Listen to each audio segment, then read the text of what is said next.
orang beragama itu sering memutlakkan yang relatif dan mengabaikan yang seharusnya mutlak.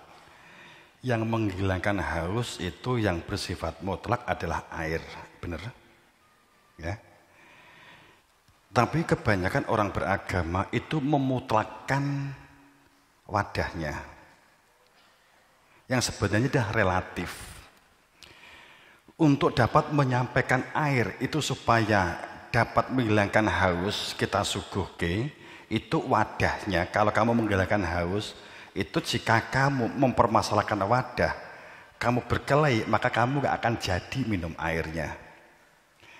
Gelas ini bisa kamu ganti cingkir, bisa kamu ganti plastik, bisa kamu ganti wadah apa saja. Akan tetapi yang kamu butuhkan adalah airnya. Itu namanya perbedaannya antara yang relatif dan yang mutlak. Paham ya? Kemudian orang-orang sekarang dalam melihat sebuah sejarah dan situs, pada saat berbicara tentang sesuatu yang dianggap sesuatu yang relatif kemudian dimutlakkan, itu adalah orang dulu yang dapat menghilangkan haus itu adalah gelas. Orang dulu kalau ingin dia itu dapat hidup bertahan dan sehat, itu adalah dengan gelas. Orang dulu kalau dia itu ingin masuk surga, yang sering diucapkan oleh Nabi masuk surga, itu adalah gelasnya ini. Gelasnya apa? Sholat, poso, sahadat, bersosial dan sebagainya, bla bla bla, pakaian begini. Itu aksesorisnya yang dipermasalahkan. Kan begitu. Kenapa saya katakan sholat itu adalah bagian dari gelas? Karena sholat pada saat sahun, sholat kosong nggak ada isinya, fawailun, celaka. Karena yang mutlak di dalam sholat itu adalah apa? Khusyuk, ada kehadiran hadrati fi qalbi ila wajhullah. Yang dikatakan khusyuk itu adalah adanya kehadiran, keberadaan dia di dalam hati nurani. Itu yang diingat-ingat di dalam hati. Ada orang yang mendefinisikan bahwa khusyuk itu adalah membaca artinya, tahu artinya, tahu kekuasaan Tuhan, tahu kuasa Tuhan. Maka kalau kamu sholat, kemudian kalau dikatakan khusyuk itu mengingat artinya, sing mbok waca surat duha, berarti kamu salah kaprah. Berarti kamu sesungguhnya enggak tahu perbedaan antara yang relatif dan yang mutlak. Begitu. Sebab apapun yang dimasukkan ke dalam hati berarti itu yang disembahnya. Paham maksud saya? Sholat saat di dalam ketoknya sholat, tapi di dalam hatinya adalah duit, jabatan. Sholat tahajud karena supaya diterima jabatan ini naik, berarti dia sholat, dia kehusukannya berada di dalam jabatan, maka itu sholatnya sahun. Karena sholat itu adalah ingatan hati, karena ada kehadiran Tuhan yang punya nama Allah. Paham? Ini berarti yang mutlak diabaikan, justru hanya perkara apakah sholatnya lurus, begar atau begini, ya terserah. Itu yang diperkarakan. Sikile mepet itu yang diperkarakan. Saat enek corona benggang itu yang diperkarakan.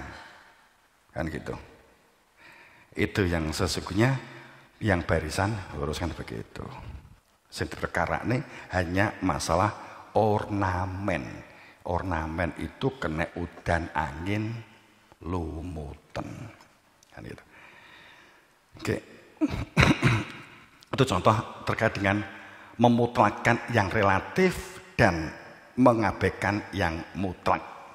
Pada saat sebagai contoh budaya, pakaian, aksesoris, itu semuanya ornamen. Itu sesuatu yang bersifat relatif. Sering ini dimutlakkan. Sehingga pada saat orang Islam berpakaian begini, kalau nggak berpakaian begini nggak Islam. Sampai nek Arabe metu ribet ngang klambine ben dikatakan sebagai Islam, biar dikatakan sebagai yai. Nek aku arep metu macaku suwi banget supaya kowe iki yakin nek aku ki kiai. Mula tak ubet-ubetne ki wis pas purung ya kan gitu. Umpamanya kan begitu. Itu berarti bahwa mengira bahwa yang dikatakan Islam yang menyelamatkan sebagai bagian dari yang esensi itu iman, itu hal budaya dikira bab iman yang relatif budaya memperkorone Islam Nusantara, gak enak Islam Nusantara, itu wis geger, itu karena gak tahu antara relatif dan yang mutlak. Kemudian upamane pakaian tentang mazhab upamanya begitu. Nek gak Imam Syafi'i gak Sunni, itu berarti gak tahu yang relatif dan yang mutlak. Katakan demikian. Paham maksud saya?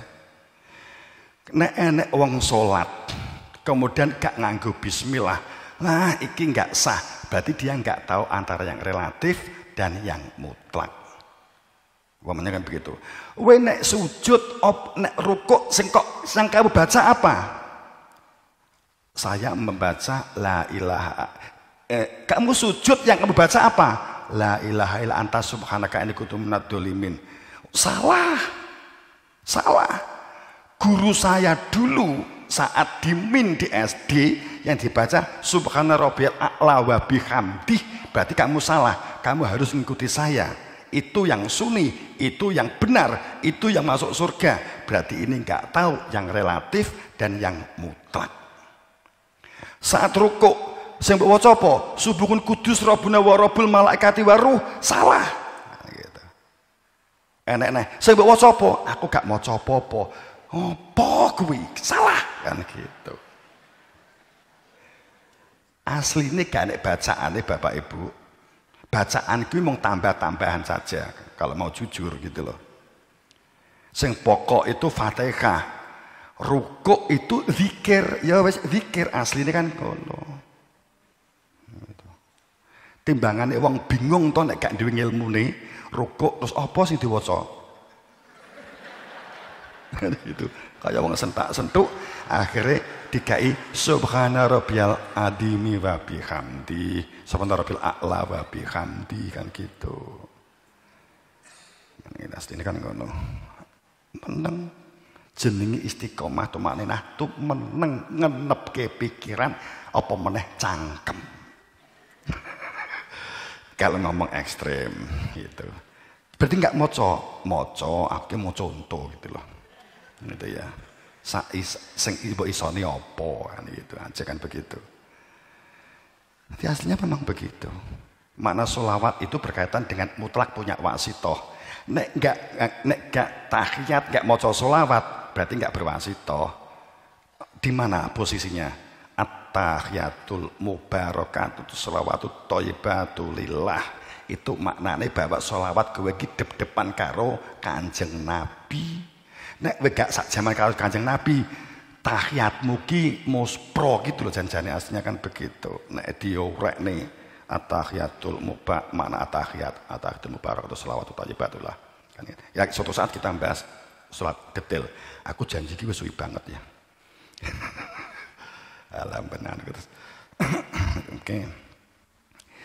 Jadi kemudian akhirnya kita beragamanya yang relatif, pakaian dimasalahke. Itu nek kopiah kudu harus putih, nek hitam, nek kena telek gak ketok kan gitu. Itu berarti salate gak sah kan gitu. Sing dimasalahne relatif. Gitu. Tadi saya ngomong mazhab juga sama. Nek gak ini harus Imam Syafi'i. Kenapa saya katakan relatif? Coba kita bercerdas sedikit. Imam Syafi'i itu saya yakin dia membuat buku tapi dia pada dasarnya tidak menulis kitab untuk dipublikasikan. Mungkin Imam Syafi'i pun juga kaget. Loh, aku kok tidak ada mazhab? Imam Syafi'i itu saiki kaget. Aduh, lagi piye to? Aku nulis ki mergo dari guru saya itu kan supaya saya itu nggak lupa tak tulis. Di saat guru saya ngomong, saya tanya tentang ibadah itu gimana, gurunya ngomong begini-begini ditulis. Kemudian kan gue ngenek percetakan no, saat itu ya tahun 800 itu gue ngenek percetakan gitu ya. Kemudian tahun 700 ya, 700 mengenai percetaan, 730 mengenai percetaan. Nah itu kemudian generasi keduanya itu dikelompoknya, kemudian didadekne buku, kemudian tinggi mazhab orang setelah tahun 1000 saiki kan begitu. Itu Imam Syafi'i nggak ngiro, Imam Hambali nggak ngiro, Imam Maliki nggak ngiro, begitu loh. Logikanya begini, kalau yang dikatakan sah diterima ibadah, sholat, puasa, zakatnya itu adalah dari Imam Syafi'i. Pertanyaannya, antara Nabi Muhammad dengan Imam Syafi'i itu 200 tahun. Orang yang setelah Nabi Muhammad kip madhabe, saya yakin seyakin-yakinnya bukan Imam Syafi'i. Percaya pora karmu terah. Dan saya yakin Nabi Muhammad tidak bermadhab Imam Syafi'i, apalagi kan gitu. Abu Bakar, Umar, Utsman itu setahu saya tidak bermadhab Imam Syafi'i. Nggak sah ngulik sejarahnya. Gitu. Berarti dia tidak ahli surga, sholatnya nggak sah karena tidak bermadhab Imam Syafi'i. Apa begitu? Mbok rasional begitu loh. Ya. Sorry ya, aja sakit hati, neswo.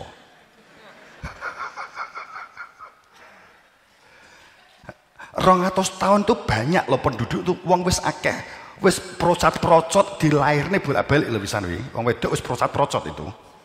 200 tahun itu. Wong nikah 20 tahun anake wis 6 kok. Kan gitu toh. Ya kan? Apa meneh 200 tahun. Itu wis procot-procot wis mbuyak-mbayek metang-meteng misalnya gitu. Itu artinya bahwa orang sing ditengne di antara Imam Syafi'i dan Nabi Muhammad enggak sah kabeh karena dia tidak bermadzhab 4 madzhab gitu. Gitu ya. Itu relatif bukan yang mutlak. Kita ajak corone Cak Lontong cerdas sidik kan. Sorry, saya yakin dengan cerdas semua. Ini hanya untuk mempermudah saja kok. Sedang yang mutlak itu kesadaran. Pendidikan pun juga sama.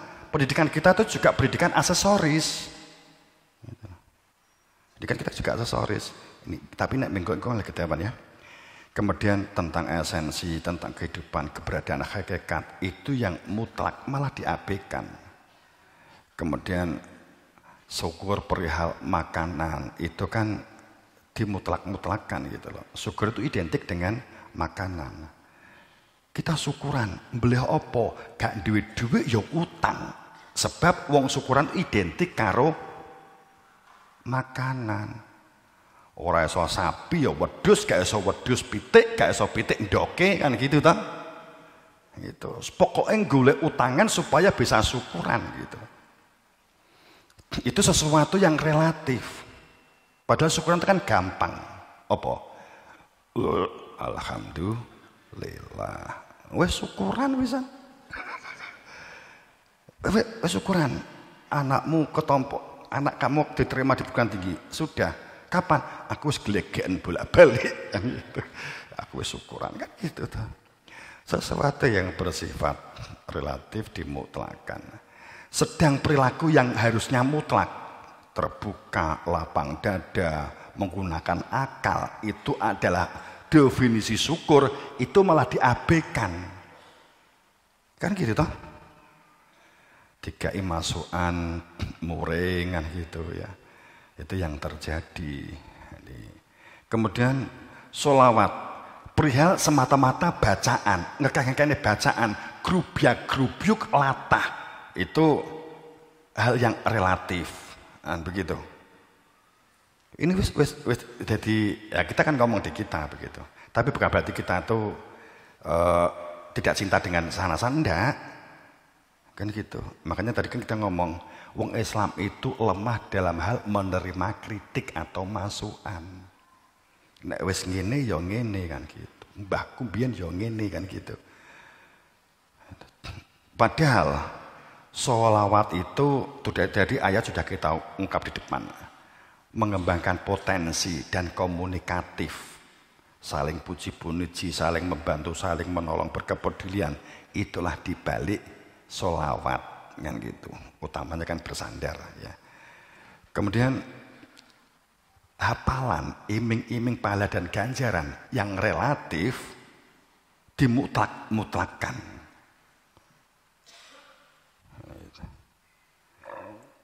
Sebenarnya di Quran itu bukan, yang diminta Quran itu bukan untuk tahfidz, tapi yang diminta itu adalah mencermati, mentafakuri bacaan untuk dapat kamu wujudkan realitas kehidupan. Kan itu yang diminta. Ayat yang digunakan biasanya inna nahnu nazalna dzikra wa innahu lahafidun.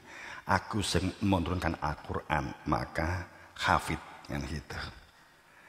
Padahal makna zikir itu bukan Quran. Makna zikir itu adalah kehadiran, keberadaan dia, dan jaga. Dan kamu jaga di semua aktivitas supaya kamu sadar sebagai hamba. Wala dzikrullahi akbar. Karena ingat kepada Allah itu sesuatu yang besar. Cuman terjemahannya dalam kurung sholat. Zikir ya zikir, sholat ya sholat. Kumawani di dalam kurung sholat. Itu. Tahu konfirmasi karo Tuhan po. Itu. Kok wani-wani dalam kurung sholat. Maksudnya itu loh ya. Karena waladzikrullahi akbar, ya, di dalam surat Al-Kabut 29 itu bahwa mencegah fasad wal munkar waladzikrullahi akbar. Dan zikir dalam kurung sholat itu sesuatu yang besar. Zikir ya zikir. Itu malah dibalik-balik. Sholat itu mencegah fasad wal munkar. Dan intinya sholat itu zikir. Berarti sholat itu kalau nggak ada zikirnya, ora diarak, tidak dikatakan sholat. Jadi ayat waladzikrullahi akbar itu menunjukkan itu gitu loh. Faham? Jadi di jero ayat Al-Ankabut selikur kuwi ada kalimat waladzikrullahi akbar, itu justru menunjukkan orang yang sholat gak ada zikir itu berarti sama saja enggak sholat. Nah, itu harusnya enggak diwalik-walik. Waladzikrullahi kemudian dalam kurung sholat itu sesuatu yang besar, enggak. Lamnya itu lam takkid. Lam takkid itu berdiri sendiri sangat kuat dan mengukuhkan, menguatkan sholat itu harus ada zikir yang mencegah fasya wal munkar. Sebenarnya kan begitu.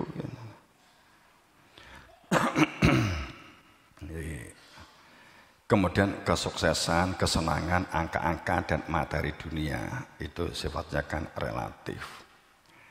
Hanya dengan zikir maka hati menjadi tentram dan bahagia, itu yang mutlak diabaikan. Mencari ilmu diabaikan, mencari guru diabaikan, kan gitu. Malah budal di Gramedia, budal di nggone Google, budal di golek, kan gitu ya. Budal perintah-perintah yang mutlak.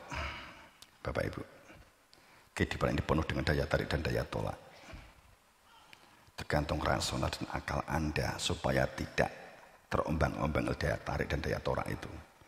Sejak kita dilahirkan, kita sudah harus menghadapi akan daya tarik dan daya tolak.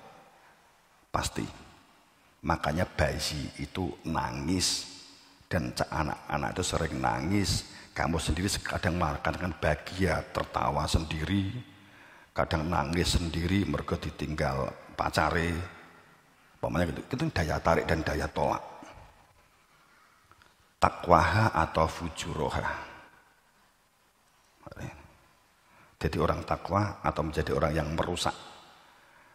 Dan daya tarik tolak ini hanya sekilas saja, saya enggak menjelaskan ya nanti. Kita cinta atau kita benci, kecintaan, didasarkan kecintaan, didasarkan kebencian, senang atau sedih, tertawa atau menangis, itu kan daya tarik dan tolak. Penyebabnya sebenarnya yang saya maksud ya. Itu. Menjadi kita ingin cerdas, yakni dengan cara menghadapi masalah dengan gentle, dengan masalah dengan baik, ya kita lapang dada atau kita menangis karena kita nggak bisa menerima keadaan, daya tarik dan daya tolak. Kita menjadi melihat berpengetahuan atau buta, tidak memiliki keterampilan dan pengetahuan. Kita untuk menjadi manusia makrifat harus mencari guru. Ini berarti daya tarik.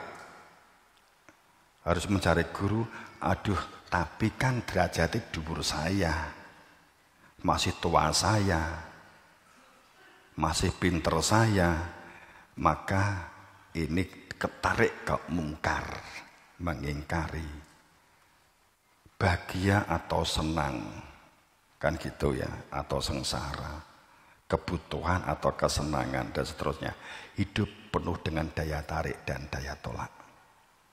Saat kita tidak mengetahui mana wadah dan mana isi, mana yang relatif, mana yang mutlak, maka kita akan terjebak dalam arus daya tarik dan daya tolak. Kita kan sudah terlanjur sejak sekolah, memang guru-guru agama itu kan cenderung memutlakkan sesuatu yang tidak seharusnya mutlak atau memutlakkan yang relatif. Itu sudah terjadi sejak kita mengajar, saat kita diajari sejak kita kecil. Dan itu kan masalahnya, kita kan tidak pernah diajak berpikir secara mengembang. Akhirnya mbok gede malah jadi orang-orang halu, orang-orang halusinasi. Ciri orang yang merelatifkan sesuatu yang seharusnya tidak mutlak macam menjadi halu. Menjadi halu.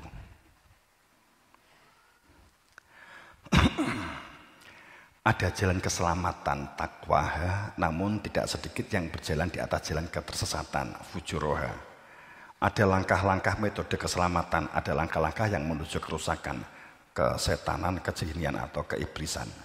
Jalan setan itu orang yang aktivitas dunianya itu menghitung pengaruh. Jadi dipengaruhi dari luar, semuanya dipengaruhi. Stylenya, gayanya, tapi semuanya untuk menentang sebuah kebenaran. Sebuah kebenaran. Jadi setan itu pengaruh negatif yang datangnya dari luar diri, ya, yang mempengaruhi pikiran kita dan aktivitas kita, sehingga aktivitasnya merusak dan berlakunya di perilaku yang fasad, perilaku rusak. Setan itu bukan makhluk, gitu ya. Jin itu sebenarnya juga sifat. Jin itu sifat perilaku, pamrih, angah-angah, riya, sum'ah, sebenarnya itu jin. Makanya di Quran mengatakan bahwa minal jinni wan nas. Nase menungso, jini ora kok barang ra ketok, ndak. Yang dikatakan jin itu ya sing gak ketok itu apa toh? Kowe tak kei bantuan, tapi kan nggak tahu mau saya itu supaya kamu memilih saya. Itu kan jini itu kan nggak ketok itu, kan nggak ketok. Rohmu kan tak kei duit kan gitu. Jini barang lelembut, iya wong niat, maksudku kan kowe kan gak roh kan gitu. Ya, itu kan jin itu lah. Penak ngono wae lho nyimpul iki rasa golek jin sing nek kan ada jin sing diarani medun seterusnya, itu jin-jin yang sekarang terdefinisikan makhluk yang enggak kelihatan, itu mbiyen juga manusia tapi dia enggak pulang. Maka dia tersesat. Iblis itu kan berlaku yang menentang habis-habisan. Okay. Akibat dari daya tarik dan daya tolak terjadi gejolak-gejolak, maka kebutuhan membentengi diri itu diperlukan, yakni jamaah rahimakumullah, mohon konsentrasinya mulai ini, mohon konsentrasinya. Nah, perlu itu di bersama ini ya, ini. Akibat daya tarik dan daya tolak terjadi gejolak-gejolak, maka kebutuhan membentengi diri dari perilaku kafir, fasik dan munafik dengan berlaku berani jujur itu berat. Jujur itu berat, tulus, jujur itu berat.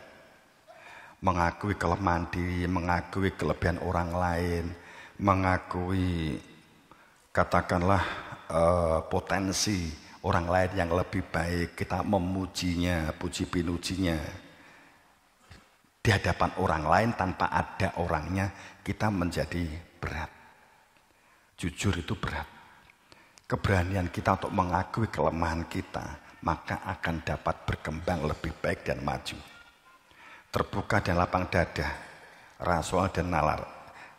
Ini tadi saya minta untuk dimulai fokus, karena ini akan ada lanjutannya.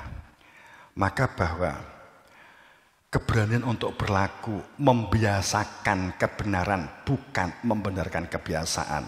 Ini seharusnya menjadi perilaku yang kita mulai bangun. Nah, ini saya mengambil dari, biar waktu cepat saja ini saya lewati saja. Tadi Qad ahamadhum, sungguh mereka dicemaskan keadaan oleh mereka sendiri, sebab nyata jelas prasangka bersama dengan Allah tanpa dengan Allah, maka sungguh ini adalah prasangka jahiliyah. Belum ini memang yang tapi enggak apa-apa, ini enggak ditekankan. Kemudian al-jahiliyah, mereka menyangka yang tidak benar terhadap Allah seperti sangkaan jahiliyah. Mereka berkata, apakah benar ada bagi kita yang hak dan sah serta wenang dari setiap urusan ini? Ini kan peristiwa ini kan terulang dan terulang.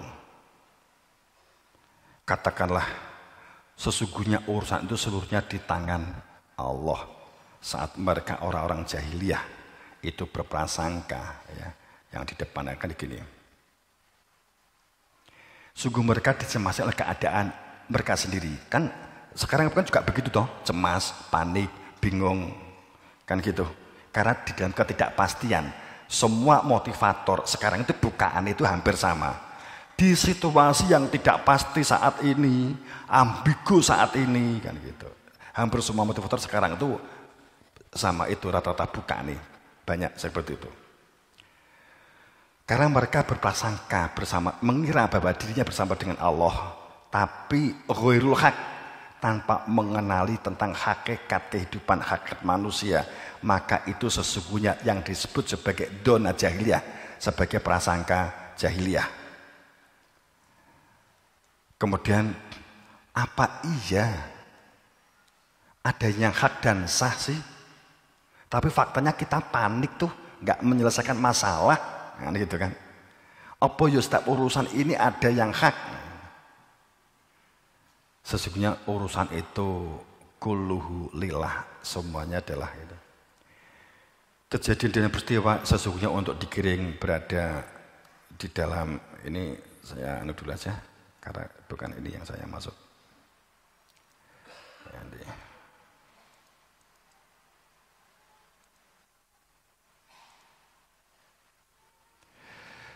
Jadi pada saat kita berbicara bahwa